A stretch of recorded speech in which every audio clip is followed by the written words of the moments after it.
नमस्कार बंधुरा তোমরা সবাই কেমন আছো। আমি আবার আজকে একটা নতুন রেসিপি নিয়ে চলে এসেছি মৌমিতা ইয়াম্মি কিচেনে।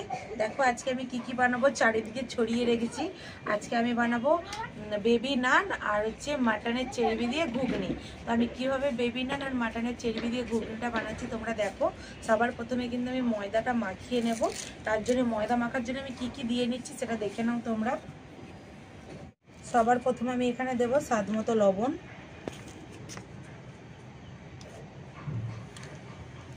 এবার দেব চিনি। চিনিটা কিন্তু বেশি দেব না, অল্প পরিমাণে চিনি দেব। এরপর এখানে দেব বেকিং পাউডার। আর এইখানে কিন্তু আমি ইস্ট ব্যবহার করছি না, ইস্ট ছাড়াই আমি তোমাদেরকে আজকে বেবি নানটা করে দেখাবো। অনেকের বাড়িতে তো সবসময় ইস্ট থাকে না, সেই জন্য আমি আজকে তোমাদেরকে ইস্ট ছাড়াই বেবি নানটা করে দেখাবো। এরপরে এখানে দেব তেল, সাদা তেল দিয়ে এটাকে ভালো করে আমি মাখিয়ে নেব। মাখো ইস্ট ছাড়াই কিন্তু আজকে আমি নরম তুলতুলে বেবি নানটা দেখাবো। আর এই বেবি নানটা মাখানোর জন্য কিন্তু গরম জল লাগবে, ঠান্ডা জলে কিন্তু হবে না। সেই জন্য এখানে আমি গরম জলও নিয়ে নিয়েছি। আর আজকে আমার হাতটা কেটে গেছে অনেকটা, আমি মাখাতে পারছি না, সেই জন্য মাকে বললাম, মা এটা মাখিয়ে দিচ্ছে। তেলটা কিন্তু পুরো ভালো করে ময়দার সাথে মাখিয়ে নিতে হবে। তেলটা ভালো করে ময়দার সাথে মাখালে তবে কিন্তু জিনিসটা ভালো হবে। এরপরে আমি দেব দই। আগে এটা মাখানো হোক, তারপরে আমি দইটা দেব। দেখো এখানে কিন্তু ভালো করে তেলটার সাথে ময়দাটা ভালো করে মাখানো হয়ে গেছে, দেখতে পাচ্ছ। মা মুঠো করে একটু দেখো, এই দেখো এরকম কিন্তু মুঠো হয়ে যাচ্ছে। এইভাবে কিন্তু ময়দাটাকে পুরো তেলের সাথে মাখিয়ে নিতে হবে। আর এই মাখানাটার কাছটাই কিন্তু নরম তুলতুলে হবে। মাখানার কাছে এই গোড়া যত ভালো মাখানো হবে নানটা তত নরম আর তুলতুলে হবে। এরপরে কিন্তু আমি এখানে দিয়ে দেবো এই যে দই। এখানে আমি 1 কেজি ময়দা নিয়েছি, এর মধ্যে আমি 400 গ্রাম দই দিচ্ছি। আর আমি এখানে আমুলের দইটা ব্যবহার করছি। এখানে কিন্তু দইটা দিয়ে দিয়েছে, আর যে মা মাখিয়ে নিচ্ছে দইটা দিয়ে। দইটা দিয়ে আগে ভালো করে মাখিয়ে নিতে হবে, তারপরে এখানে গরম জলটা আমি ব্যবহার করব। দেখো কেমন ভাবে মাখানো হচ্ছে। এইভাবেই কিন্তু তোমরা বাড়িতে মাখিয়ে নেবে। যত ভালো মাখাবে তত নরম তুলতুলে হবে।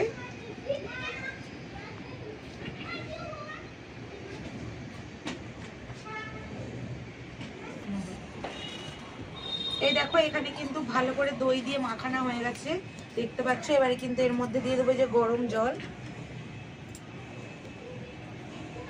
গরম জলটা দিয়ে কিন্তু মাখাতে হবে এটা। আর এটা কিন্তু একটু নরম করে মাখাতে হবে।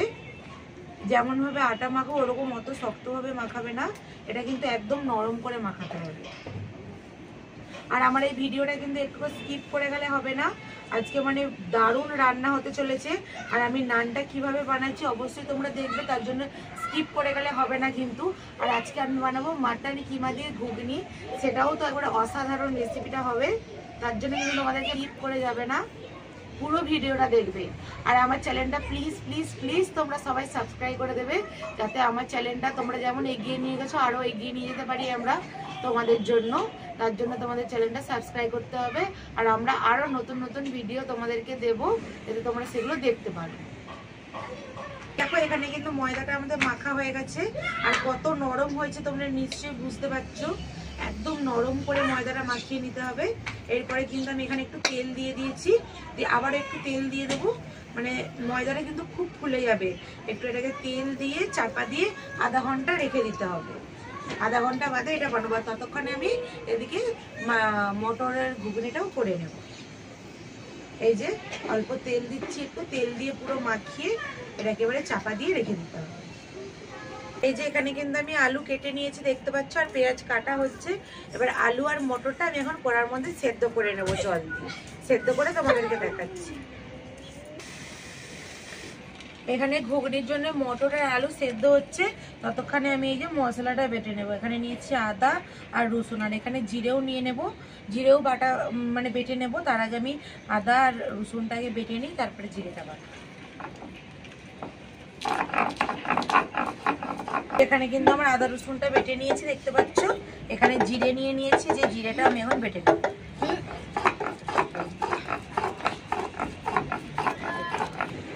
এই দেখো এখানে কিন্তু আমার মশলাটা পুরো বাটা হয়ে গেছে। এবার আমি তুলে নেব, নিয়ে রেখে দেব। এই দেখো এখানে কিন্তু আলু আর মটর এই যে আমি সেদ্ধ করে নিয়েছি, দেখতে পাচ্ছ আলু আর মটর একসঙ্গে আমি সেদ্ধ করে নিলাম। এরপরে আমি একটা ভাজা মশলা বানিয়ে নেব। এই দেখো বন্ধুরা, এখানে কিন্তু আমি একটু কিছু মশলা নিয়ে নিয়েছি, গোটা মশলা। দেখো এখানে রয়েছে তেজপাতা, দারচিনি, ছোট এলাচ, শুকনো লঙ্কা, লবঙ্গ আর সামরিচ। আর এখানে নিয়েছি যে জয়িত্রী। এটা কিন্তু আমি ভালো করে শুকনো করে একটু ভেজে নেব, নিয়ে এটা গুঁড়িয়ে রাখবো। আর এটা কিন্তু মানে ঘুগনিতে এই মশলাটা এক চিমটে দিলে মানে স্বাদ, ঘুগনির স্বাদ দ্বিগুণ হয়ে যাবে। সেই জন্য কিন্তু আমি এই যে এটা শুকনো করে আগে ভেজে নেব।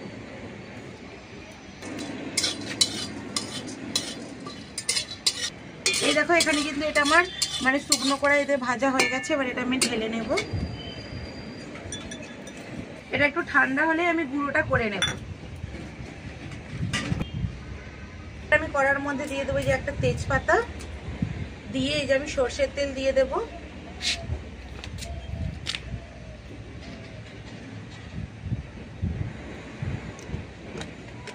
এবার আমি পেঁয়াজ কুচিগুলো সব দিয়ে দেব তেল।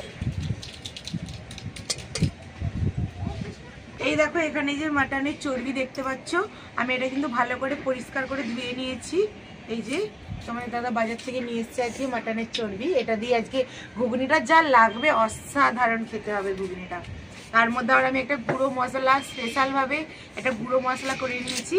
আজকে তো ঘুগনির টেস্ট দ্বিগুণ হয়ে যাবে, তার জন্য তোমাদেরকে পুরো ভিডিওটা দেখতে হবে, একটু স্কিপ করে দেখলে হবে না। আর এই যে দেখো অর্ণব মানে ঘুগনি আর নান খাওয়ার জন্য ছটপট ছটপট করছে, এদিক ওদিক শুধু যাচ্ছে কখন রান্না হবে। তো দেখো এখানে কিন্তু আমার তেলটা গরম হয়ে গেছে। আর আজকে মানে বাইরে খুব হাওয়া চলছে, সেই জন্য একটু অসুবিধা হচ্ছে আমার। এইবার আমি তেলের মধ্যে পেঁয়াজ কুচিগুলো দিয়ে দেব। পেঁয়াজটা এবার আমি ভালো করে লাল লাল করে ভেজে নেব। পেঁয়াজটা ভাজা হচ্ছে দেখতে পাচ্ছ। পেঁয়াজটা ভাজা হতে হতে আমি এই যে গুঁড়ো মশলাটা বানিয়ে নেব। এই দেখো বন্ধুরা, এখানে কিন্তু আমি মশলাটা গুঁড়ো করে নিয়েছি দেখতে পাচ্ছ। আর এখন হাওয়া দিচ্ছে, উড়ে উড়ে চলে যাচ্ছে। আর এর যা গন্ধ উঠেছে, সে মানে যে পাচ্ছে সেই জানে, গন্ধটা এত সুন্দর উঠেছে। তোমরা যখন এই মশলাটা বানাবে পুরো গন্ধ ছড়িয়ে যাবে। আর খুব হাওয়া দিচ্ছে বলে আমি এটা চাপা দিয়ে দিলাম। এবার আমি ভালো করে হাতটা ধুয়ে আসবো, কেননা লঙ্কার ঝাল আছে তো। এ দেখো এখানে কিন্তু আমার পেঁয়াজটা যে লাল লাল করে ভাজা হয়ে গেছে দেখতে পাচ্ছ। আমি হালকা আছে কিন্তু মশলাটা করে নেব। এরপর আমি এখানে দিয়ে দেবো আদা, রসুন আর যে জিরেটা বেটে রেখেছিলাম সে বাটাটা দিয়ে দেব। এটাকে এখন আমি ভালো করে ভেজে নেব মশলাটা।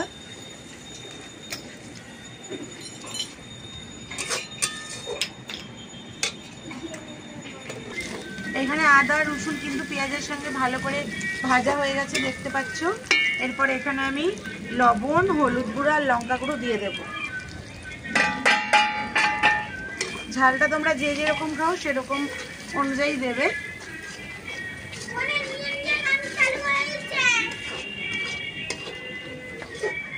আমি এখানে অল্প করে আর একটু জল দিয়ে দেব,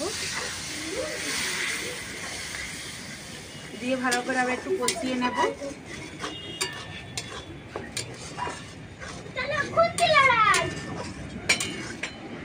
এইখানে দেখো আমার মশলা থেকে তেল ছেড়ে গেছে, আমার মশলাটা আবার কষানো হয়ে গেছে ভালো করে। এরপরে এই যে মাংসের মানে চর্বিগুলো দিয়ে দেব, দিয়ে ভালো করে এটাকে কষিয়ে নেব।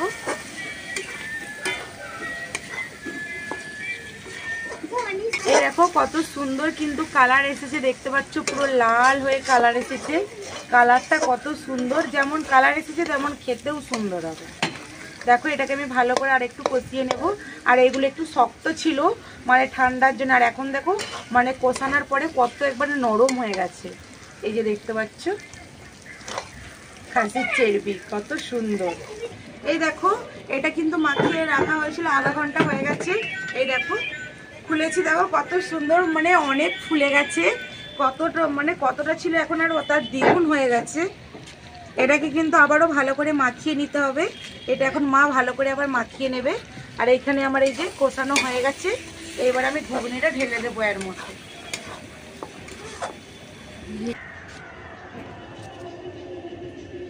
এই দেখো এইখানে কিন্তু আমাদের অনি, আমার এটা পুচকে ছেলে, এই 6 মাস বয়স, ও এখানে বসে বসে দেখছে আর ওর মা বাইরে রান্না করছে বলে। আমি এখানে বসে বসে রান্না করছি না, ওই জন্য ওই এইদিকে আমার দিকেই দেখছে বসে বসে ওইখানে। দেখো এখানে কিন্তু আমার মানে মাটনের চর্বিটা কষানো হয়ে গেছে দেখতে পাচ্ছ। এবারে আমি এই যে আলু আর মটর যে সেদ্ধ করে রেখেছিলাম সেটা এবারে যে দিয়ে দিলাম।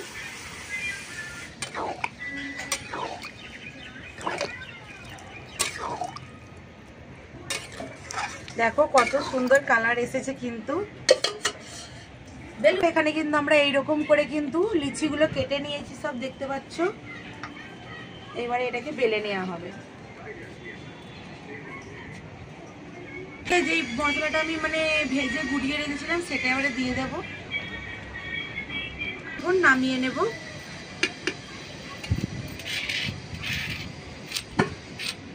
এটা কিন্তু দেখো মানে খুব সুন্দর মানে গন্ধ বেরিয়েছে, এত সুন্দর গন্ধ বেরিয়েছে তোমাদেরকে কি বলবো। তোমরা আমি যেভাবে বানালাম এরকম ভাবে বানিয়ে না খেলে বুঝতেই পারবে না এটাতে কত সুন্দর গন্ধ। এই দেখো এখানে আমার কড়া কিন্তু গরম হয়ে গেছে। এখন এই যে নানটা ভাজার জন্য এখানে আমি সাদা তেল দিয়ে দিচ্ছি, রিফাইন তেল। এটা কিন্তু আমি সরষের তেলে ভাজবো না, সাদা তেলে ভাজবো। এই দেখো এখানে কিন্তু আমার তেলটা গরম হয়ে গেছে দেখতে পাচ্ছ। এবার আমি এই যে একটা একটা করে ভেজে নেব। দিয়ে দিলাম এখন তেলের মধ্যে। এরকম ভাবে তেলটা মানে একটু তেলের মধ্যে কিন্তু নানটা ডুবে থাকলে তবে ভালোভাবে ভাজা হবে আর খুব সুন্দরভাবে ফুলবে। এই দেখো আমার কত সুন্দর কিন্তু ফুলে যাচ্ছে, এই দেখো কত সুন্দর ফুলে উঠেছে।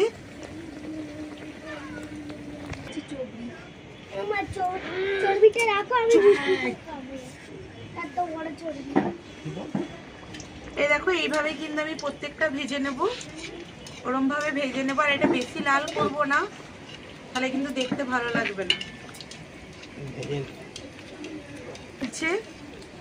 এরকম তেলটাকে এরকম উপর থেকে একটুখানি করে ছড়িয়ে দিতে হবে, দিলেই কিন্তু এই যে এটা ফুলে উঠবে দেখতে পাচ্ছ কত সুন্দর ফুলে উঠছে।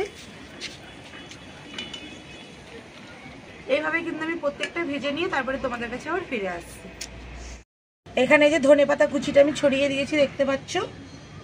আর এখানে দিয়ে দেবো আমি 2টো কাঁচা লঙ্কা, দিয়ে ভালো করে আবার এইটাকে আমি নেড়ে দেব।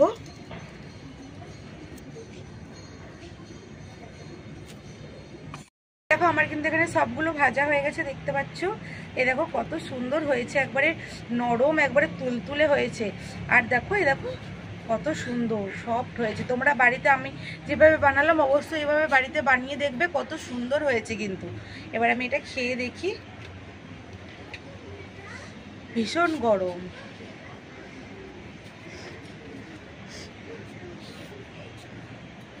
এখানে এই যে অর্ণব দাঁড়িয়ে আছে, সরে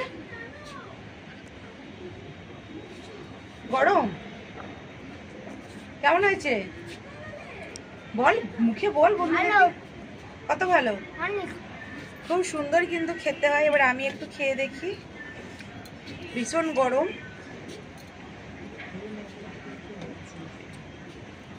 এই দেখো আমি খাই।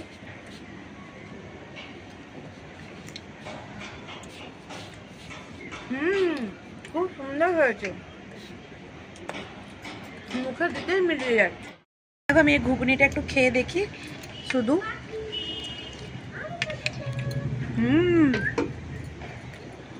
আর চেরবিটা খাই,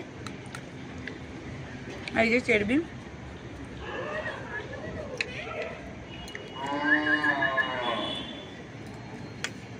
খুব সুন্দর। আমি যেইভাবে বানালাম অবশ্যই কিন্তু বাড়িতে তোমরা এইভাবেই বানিয়ে খেয়ে দেখবে, খুব সুন্দর হয় খেতে। আর আমার ভিডিওটা ভালো লাগলে লাইক করে দেবে। যারা এখনও আমার চ্যানেলটা সাবস্ক্রাইব করেনি তারা সাবস্ক্রাইব করে দেবে, প্লিজ তারা সাবস্ক্রাইব করে দেবে। এখানে আমি ভিডিওটা শেষ করছি। আমার এই ভিডিওটা দেখার জন্য মৌমিতা ইয়াম্মি কিচেনে তোমাদের অনেক ধন্যবাদ। টাটা, দেখা হচ্ছে আবার একটা নতুন কোনো ভিডিওতে।